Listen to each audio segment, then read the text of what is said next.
The Squid and the Whale is an interesting look at divorce and the impact that it has on everyone involved, but especially the children. Because a divorce is such an adult concept that it can be hard for the kids involved to understand fully. How can the parents that love you can no longer love one another? And it's a tale that is close to the heart of director Noah Baumbach, who himself had witnessed a separation from his parents.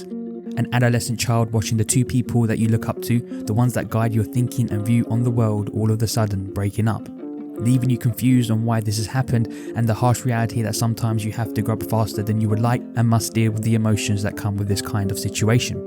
And so you ask questions like, is it the fault of you? The child they conceived and brought into this world, the reason that brought them as close as they can, could now be the reason for a separation. I understand how unhappy you are. I'm unhappy too, and I don't want you or Frank to blame yourself for any of this. Or is it the idea that two people, once in love, once gazing at each other, longing that the eyes never look away from the other, was never in love in the first place? A movie that focuses its attention on how the kids, Walt and Frank, are put in a situation that forces them to grow up faster than they would like. And for Frank, his story is about how people come to terms with divorce and how they deal with that.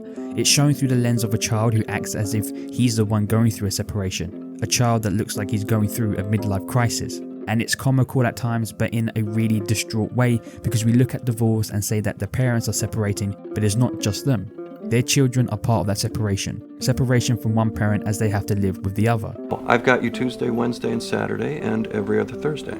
And for Frank, he's come to terms with that idea. He has a favourite parent, and that is his mother, Joan. We see this with the first scene as he is on the side playing as a partner with his mum, while Walt is with his favourite parent, their dad, Bernard. And this kind of separation, not by parents but by children, is continued by the fact that Frank openly wants to stay with his mother. What were you doing? I was going to Mom's. You don't do that on my night. It's a strange phenomenon because when a parent gets divorced, the children are the ones that have to keep travelling to new locations and don't really feel like they have a permanent house, shown by how Frank gets confused on what to call his dad's house. This is nothing like our house. You mean your mother's house? What? This is nothing like your mother's house. That's what I just said. No, you said our house. That's your mother's house. This is your house too. No, this is your house. It's our house. It's a life that drives him into alcoholism and pleasuring himself at school. Signs of a troubled household. Anything been going on at home that might have provoked this behavior?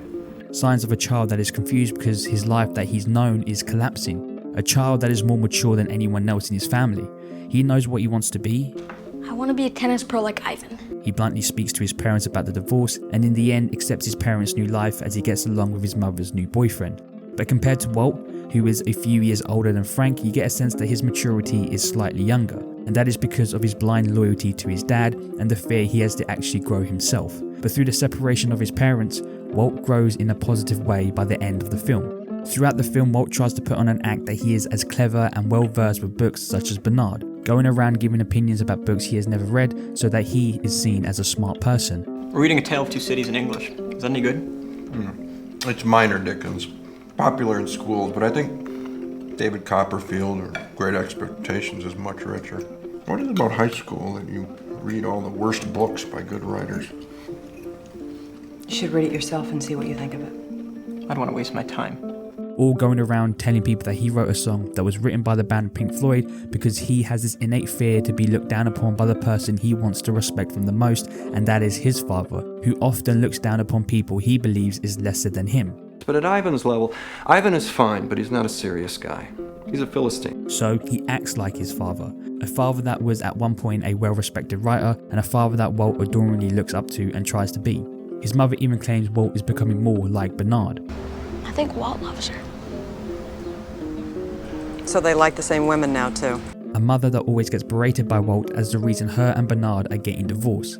That's how loyal he is to his dad. Being loyal and looking up to your parents isn't a bad thing. They are the people that help you understand the world we live in and guide you to becoming what they think is a good person.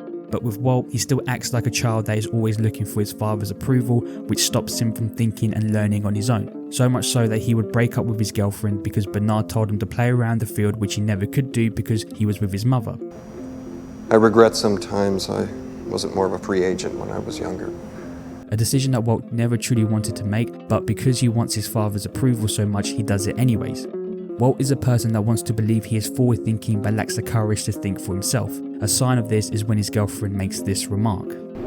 My father said you had a weak handshake, which is a sign of indecision. Compared to Frank, who would often say what's on his mind, You're ugly.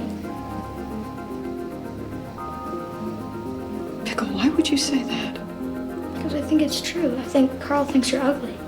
the brothers might be years separate in age, but one seems to be further mature than the other. But that's why the story Walt tells his therapist about the time his mother takes him to the museum, and every time they used to go there, he would never look at the statue showing a battle between a squid and a whale. He would hide his eyes behind his hands. A moment from his childhood that he holds fondly, a moment that still sums him up now. Too afraid to open his fingers and look at the world with his own eyes, not through someone else's or through the shield of his hands, but unhindered and from his perspective.